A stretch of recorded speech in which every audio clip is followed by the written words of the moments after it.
শান্তি পর্ষদে কানাডাকে জানানো আমন্ত্রণ প্রত্যাহার করে নিলেন ট্রাম্প। ফিলিস্তিনের গাজার অন্তর্বর্তী প্রশাসন তদারকে গঠিত বোর্ড অফ পিস বা শান্তি পর্ষদে যোগ দিতে কানাডাকে জানানো আমন্ত্রণ প্রত্যাহার করে নিয়েছেন যুক্তরাষ্ট্রের প্রেসিডেন্ট ডোনাল্ড ট্রাম্প। সুইজারল্যান্ডের দাভোসের বিশ্ব অর্থনৈতিক ফোরামে ডব্লিউইএফএ কানাডার প্রধানমন্ত্রী মার্ক কার্নির বক্তৃতার প্রতিক্রিয়ায় ট্রাম্প গতকাল বৃহস্পতিবার এই সিদ্ধান্ত নিয়েছেন।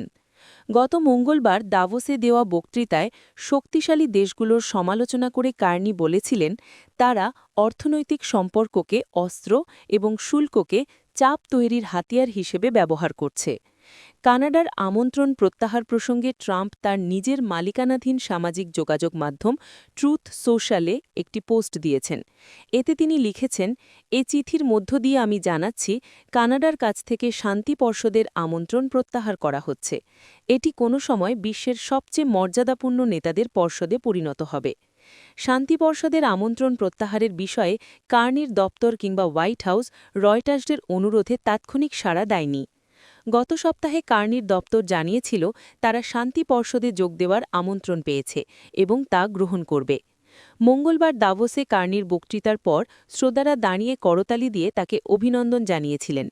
বক্তৃতায় তিনি বিশ্ব নেতাদের উদ্দেশ্যে বলেছিলেন, নিয়ম নীতিভিত্তিক বিশ্ব ব্যবস্থা ভেঙে গেছে, আর সেটি যেন তারা মেনে নেন। কার্নি আরও বলেছিলেন, মধ্যমপন্থী শক্তিগুলো একসঙ্গে কাজ করে যুক্তরাষ্ট্রের আধিপত্যের ভুক্তভোগী হওয়া থেকে কিভাবে নিজেদের রক্ষা করতে পারে সেটি কানাডা দেখাতে পারে। সম্প্রতি চীনের সঙ্গে বাণিজ্য চুক্তি করেছে কানাডা। ট্রাম্প তার পোস্টে লিখেছেন, কানাডা যুক্তরাষ্ট্রের কারণে বেঁচে আছে।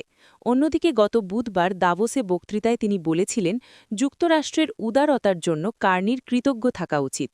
ট্রাম্প নাম ধরে বলেছিলেন, মার্ক, পরের বার যখন তুমি কোনো বক্তৃতা দেবে তখন এটা মনে রেখো। গতকাল দাভোসের শান্তি পর্ষদের আনুষ্ঠানিক উদ্বোধন করেন ট্রাম্প। এর কয়েক ঘণ্টা পর কানাডার আমন্ত্রণ প্রত্যাহার করেন তিনি। ট্রাম্প এই পর্ষদের চেয়ারম্যান। প্রাথমিকভাবে গাজা যুদ্ধবিরতি নিশ্চিত করার লক্ষ্যে শান্তি পর্ষদ গঠন করা হচ্ছে বলে জানিয়েছিলেন ট্রাম্প। তবে পরে এর উদ্দেশ্য আরও বিস্তৃত করা হয়। বলা হয়, বিশ্বের বিভিন্ন দেশ ও অঞ্চলের সংঘাত থামানোই এই পর্ষদের উদ্দেশ্য। এতে সদস্য হওয়ার জন্য বিভিন্ন দেশের কাছে এর আমন্ত্রণ পাঠানো হয়েছে। স্থায়ী সদস্য হতে $100 কোটি করে দিতে হবে। আলোচিত এই শান্তি পর্ষদ সম্পর্কে ট্রাম্প দাভোসে বলেছিলেন, বোর্ড পুরোপুরি গঠিত হলে আমরা যা চাই তাই করতে পারব।